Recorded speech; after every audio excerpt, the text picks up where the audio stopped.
Everybody. We're hope everyone's having a great Friday. TGIF. James, good to see you again.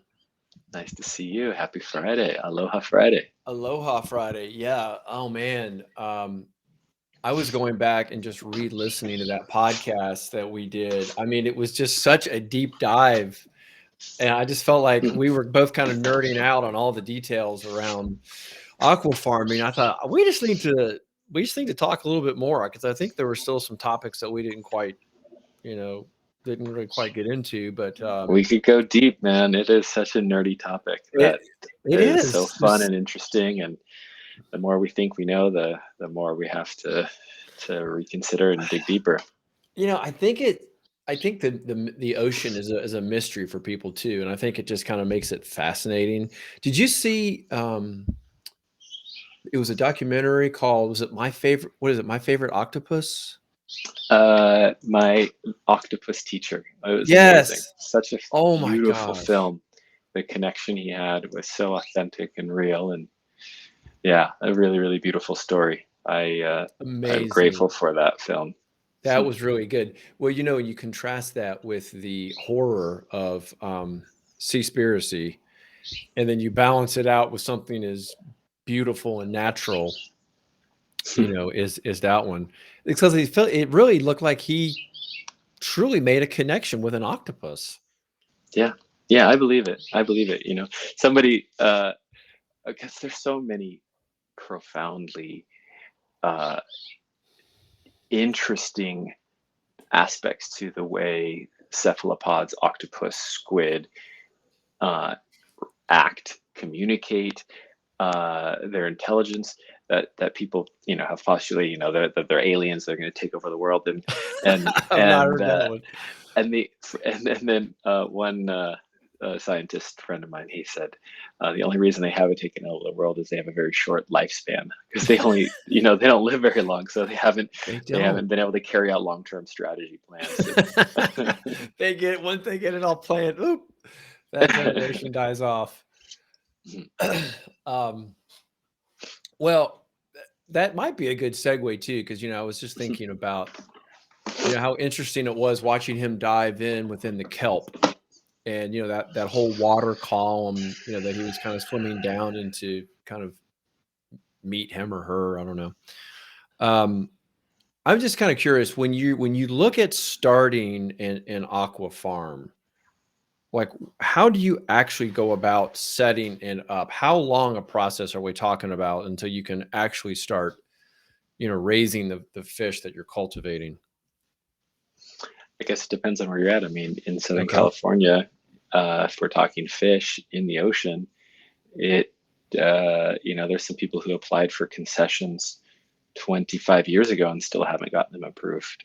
The Coastal Commission is just very against finfish aquaculture in Southern California, which is why a lot of businesses have gone to Mexico, because the Mexican government has been a lot more proactive in helping create new food systems, new economic development programs for coastal communities, in great part because a lot of these coastal communities simply don't have other options. They've already overfished their waters, and they don't necessarily have sort of the recreational income that we have in Southern California. There's just different players in Southern California. Hmm. So the process involves environmental impact studies, looking at quantifying what is the sort of carrying capacity of that particular environment. So Hmm. depending on the amount of current,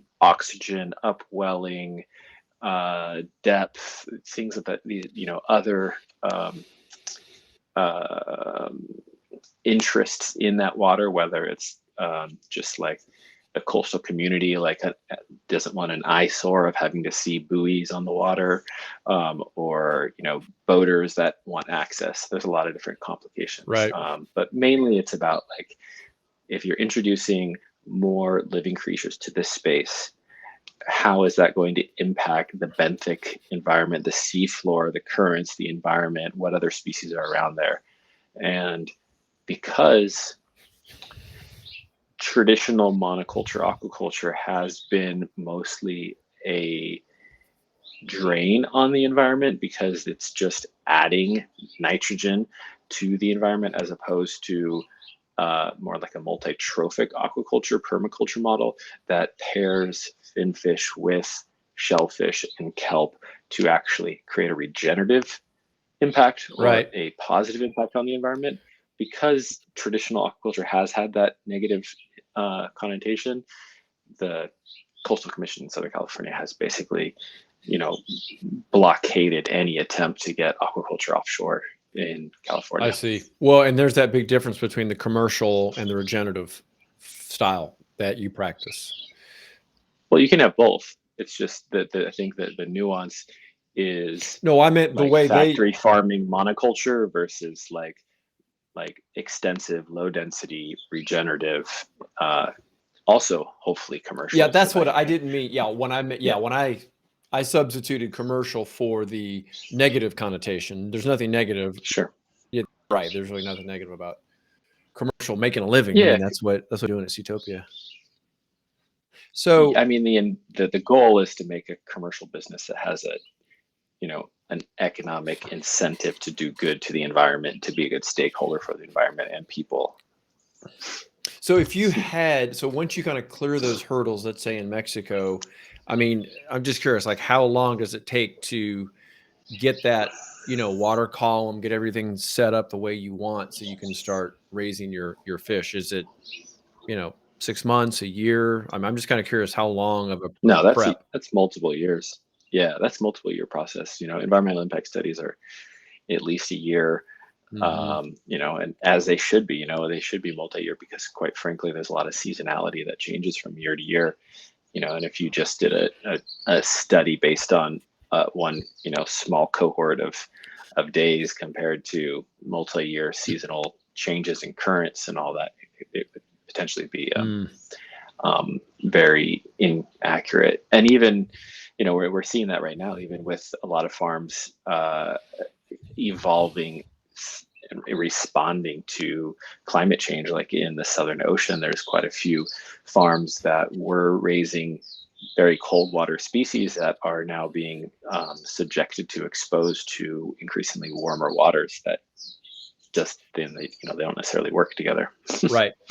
No, well, yeah, fish, you know, they're cold-blooded, so they have to use water to regulate their temperature. So if you keep introducing more warm water to them and there's nowhere for them to go, they can't go deeper or whatever. Yeah, they're Yeah, not going to yeah. like it. Survival rates, Yeah, survival rates will survival rates drop. were significantly. Um, Um, now, so that said, it's worth noting not all fish are cold-blooded. There are warm-blooded fish, which is an interesting fact that a lot of people don't realize. I did not know that. Let's see. Hold on. Let me start sharing some of these comments that we have. So, do different species of fish have to be raised separately? Good question. Yeah, great question. It depends on the species. Some fish actually cohabitate in symbiotic relationships. In on a coral reef, you see a high density living organisms in a very small space. That density is because there are these symbiotic relationships. In farms, introducing different species is very important, but like the complexity of that is something that a lot of businesses have been reluctant to do beyond cleaner fish to start. So a cleaner fish in on a coral reef, for example, could be something like a wrasse or certain types of shrimp that set up these sort of cleaner stations that the larger fish that generally be considered predators would come, and they have a truce where they don't eat the cleaner shrimp or wrasse, and they allow it to clean off any sort of parasitic smaller Truce. organisms that are on it, and it's now being introduced to farms as well. So on a lot of salmon farms now, they're using one of the cutest fish in the entire ocean, a little fish called a lump sucker, A lump sucker. Lumpsucker. Yeah, they're the most adorable, cartoonish looking little fish. They also make great caviar. But yeah, lump suckers are cleaner fish that they'll set up a structure of kelp or sometimes just artificial kelp that they kind of habitat inside of the middle of a salmon farm, and then the salmon will come up to the edges of it and just let the lump suckers go and just like kind of pick at them and clean off any growth. Um, yeah, generally with they're called sea lice, which is a type of parasitic organism Is that it that there? in yeah, those are lump suckers. They're so cute. Yeah, they're the funniest little fish. Yeah, The they really purple do ones look, are they're yeah, kind of crazy looking.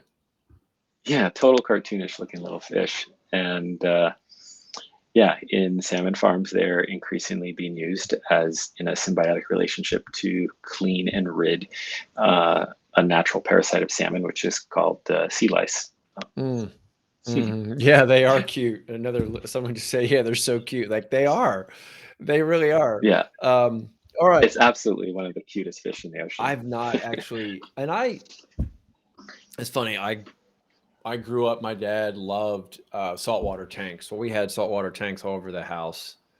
So I got exposed to them. Saltwater obviously is a lot harder to keep than freshwater, the salt levels, and it's just a lot Mhm. dirtier of a tank. I tell you, and the cost of keeping saltwater fish today has just gone through the roof.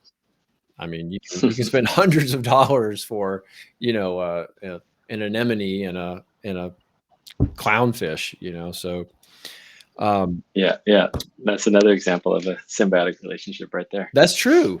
That's true. Yeah. So one of the things we didn't get to in our on our podcast, because we just kind of went long, was I don't know what fish you're cultivating. I mean, I know it's on your website, but tell us, what fish you cultivate in your farms right now.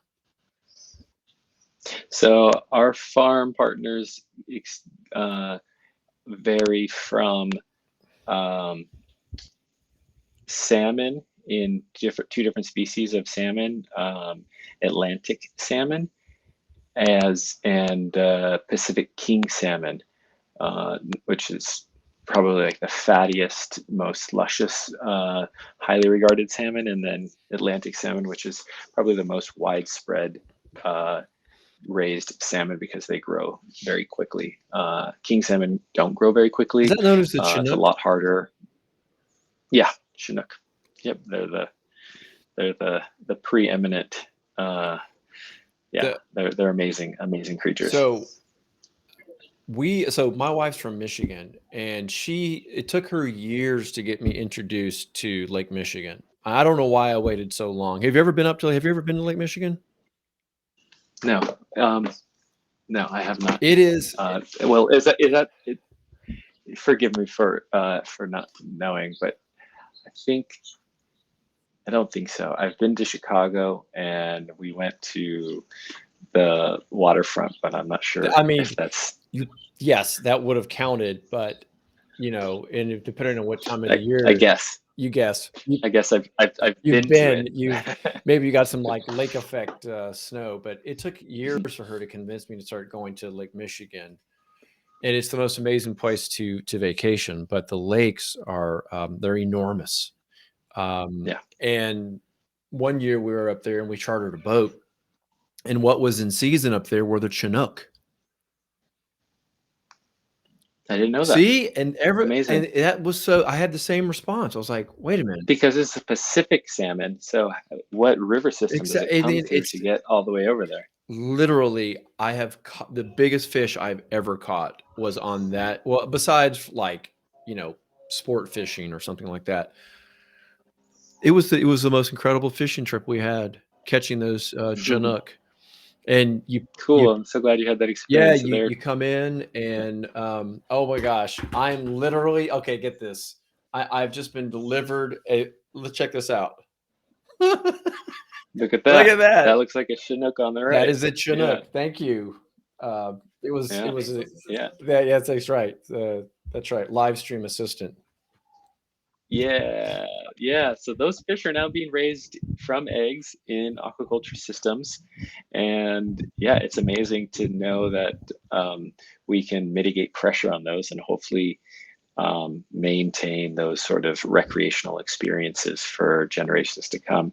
The commercial fishery of salmon is Very highly regulated on the West Coast, but I would say there's still just too much pressure. It would be really nice to just let them, um, you know, rebuild their stocks without that extra added pressure. We're Hmm. already putting so much pressure on them, between commercial industrial scale fishing at the rivers, in the rivers, at sea, bycatch from the pollock fisheries. And yeah, so farming, in theory, if done right with the right feeds, with the right environmental controls, mitigates pressure on those fisheries. So salmon is one variety in both Atlantic salmon and king salmon. We also work with a barramundi farm, a yellowtail farm, two different yellowtail farms, one open ocean yellowtail farm, one land-based recirculating aquaculture yellowtail farm, um, Hmm.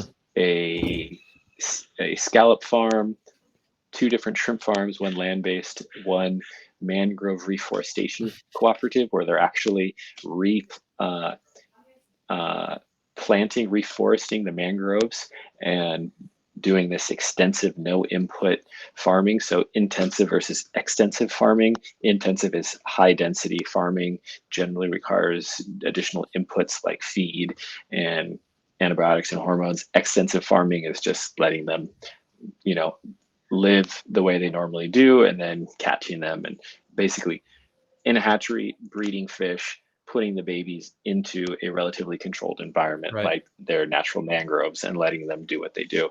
So we work with this really cool restorative mangrove cooperative doing black tiger shrimp. What other species, what other farm partners do we have right now? I mentioned barramundi. You got Uh, yellowtail, there's a black yellowtail. There's a tiger, steelhead. salmon. There's a steelhead farm in Chile and a steelhead farm in upstate New York. Um, and there's a land-based Atlantic salmon farm just dedicated to breeding and producing roe and caviar. So I think at the moment that might cover all the bases. Oh, a cobia farm, an amazing cobia farm, probably one of the most interesting offshore, like truly offshore, 8 miles out to sea in deep water submersible aquaculture pens, Yeah, cobia farm. that sounds really cool. I would love to visit one of those. Got another question here. Did you have any interest in fish before you started Seatopia aqua farming? They knew nothing. I know nothing about water life. They said, I know. I'm telling you that the sea is just a mystery. It's like it's this great unknown to so many of us. Yeah, I did have interest in fish. I thought I was going to uh, pursue marine mammalogy and learn about mammals in the ocean and like be involved in working with as a youth. Forgive my naivete, but at the time I thought Shamu trainers were the coolest thing in the Come world. on, man. That's We've come to understand. that's. We've come to understand that I mean, that's not a not the great best thing to do. for them We either. should But not be. Yeah, we should not be containing these large intelligent creatures no, in captivity. But it got me does on the path capture your of. imagination though as a kid. Yeah, it got me on the path. I started working at an aquarium, cleaning saltwater tanks, and the lead aquarist at this aquarium I worked at really painted this beautiful romantic ideal of what aquaculture done right could be to both rehabilitate overfished stocks and reintroduce fish into this was in Southern California, reintroduce fish into the the estuaries and the river systems, but then also be able to produce a healthy, clean fish for human consumption. And that kind of romanticized seed germinated over a number of years before I was able to dive into aquaculture. Well, speaking of the life cycle and how that kind of evolved with you, just I guess if we're talking about the Chinook, what's the kind of season or the time that it takes to bring them from egg to harvest? How long are we talking about? 2 to 3 years. Yeah, That's a they grow long. relatively That is a slow. long They're time. yeah, not the most efficient. There are Mm, a number of species that can be raised within a year, but not necessarily with the same market value. So there's a lot of research being done right now into some very fast growing species of fish for farming, things like um, mahi mahi. The problems that they've encountered when trying to bring those to market is there's such an abundance of mahi mahi still available through wild caught. It's hard to justify the expense to farm it, and B, it requires a lot of, while they grow very quickly, it requires a lot of grading and hands-on control. Otherwise, they end up eating each other. They're carnivorous. If one fish is slightly smaller than the other, when they're just tiny little fingerlings, they'll just attack and eat each other. They're like carnivorous fish. Very aggressive. Are very, it's relatively common in nature. Yeah.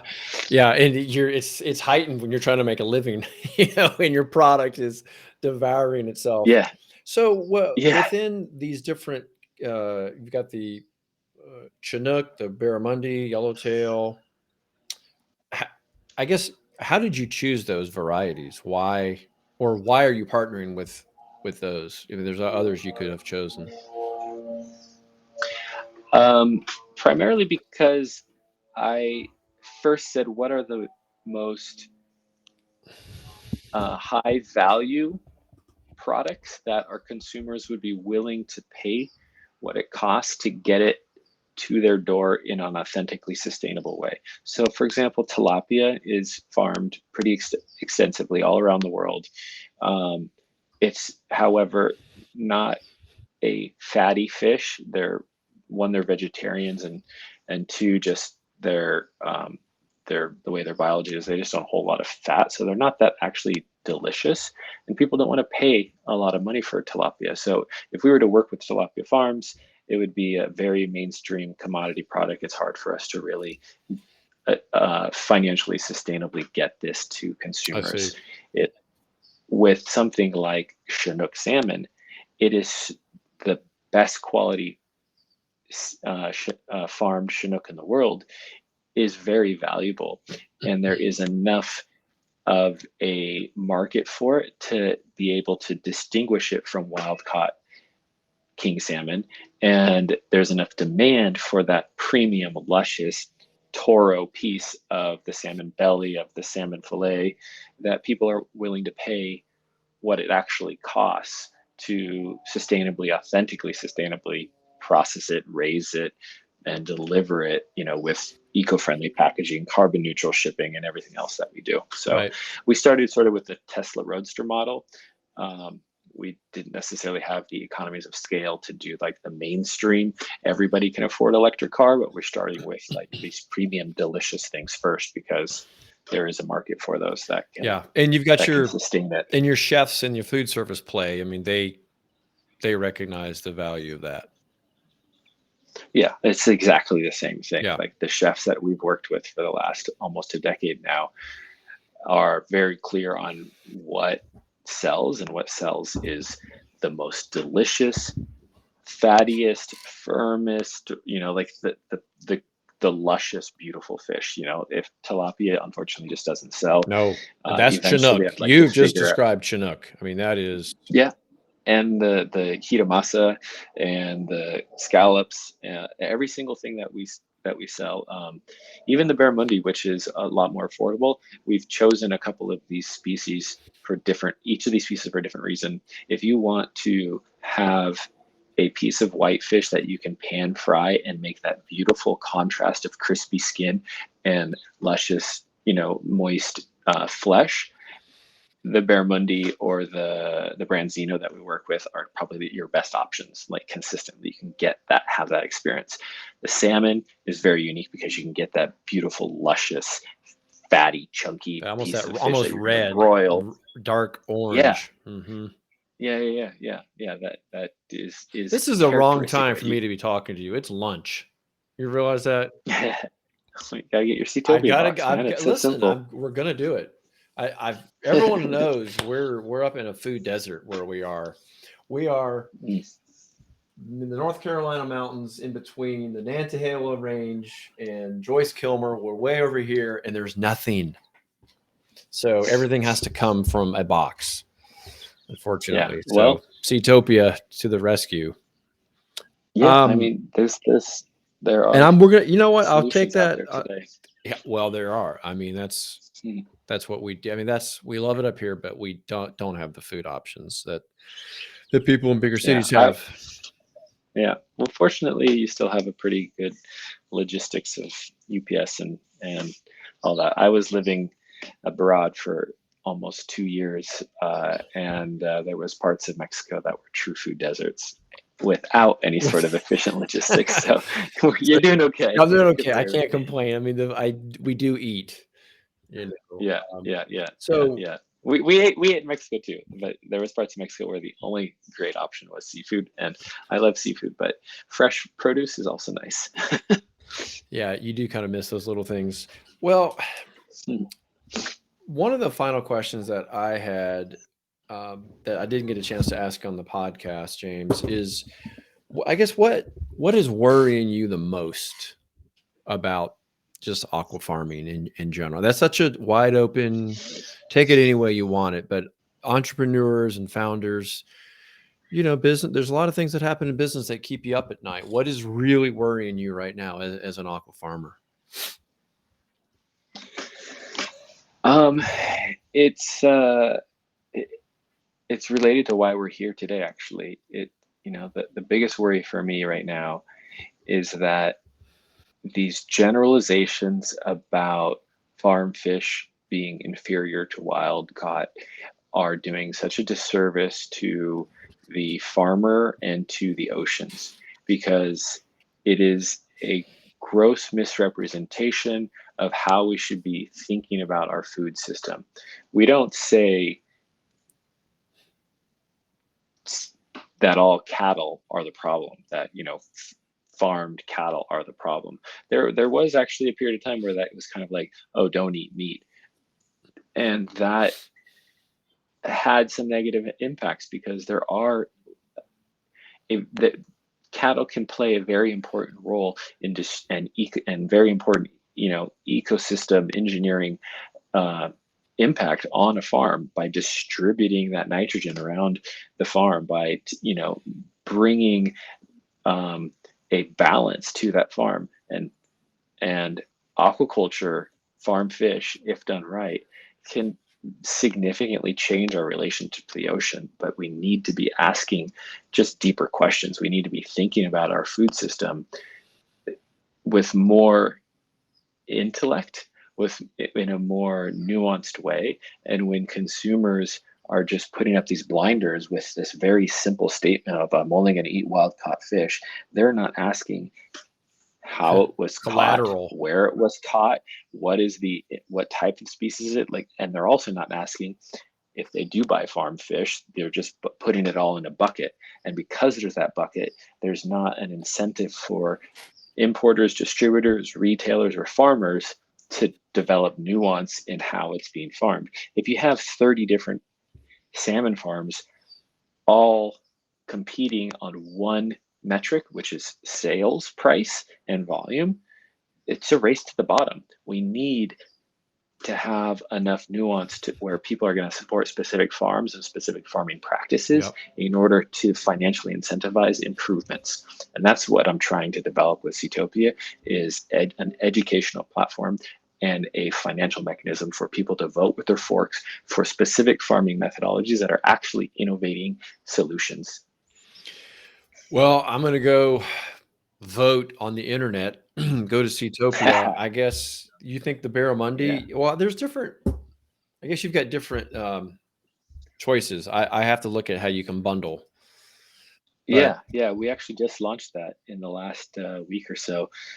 For the first, year and a half of Seatopia, you only could get a variety box that we curated and had everything from whitefish to salmon to shellfish, and it just seasonally changed. hmm, We now have the opportunity, we've enabled the functionality for consumers to choose one specific product from one specific farm, and or a bundle of whitefish or a bundle of salmonoids, which would be like your king salmon, your Atlantic salmon, your steelheads, your trouts, or a variety box. So Nice. you have that sort of customization now that Well, we consumers love fish. want We today. love fish, and it's been great, discovering the, healthiest, cleanest, variety out there. James, I'm looking forward to sampling it and trying it. I didn't get a chance to do that before our podcast. It just didn't work out the timing wise, but Now's the time. now's the time. Now's the time. Now I've Yeah, got to go satisfy my craving in the food desert somehow. awesome. I know where. I know. I have a, a recommendation for a website you should visit. Yeah, should you tell me now? It's Seatopia.fish. I fell Seatopia right into dot that one. FISH. Seatopia.fish. There you go, folks. Go check All it right. out. And if you didn't listen, if you want to do a deeper dive, go to find the podcast. It's Winning at Work. Yeah. It's on Spotify. It's on iTunes, and you'll see James's smiling face there. I forget what cover art Jennifer put on there, but it's pretty cool. So you'll see it at Seatopia if you do a deeper dive. So Awesome. let's see. Wild caught is a huge glittering generality. Yes, it is, Sarah. You're absolutely right. Another comment that came in. Well, great to see everybody today. TGIF and James, as usual, great talking to you. Thank you for the deep dive. No pun intended. Have a great Friday, and we'll talk to you again soon, I'm sure. All right. Aloha Friday, Tony. Aloha.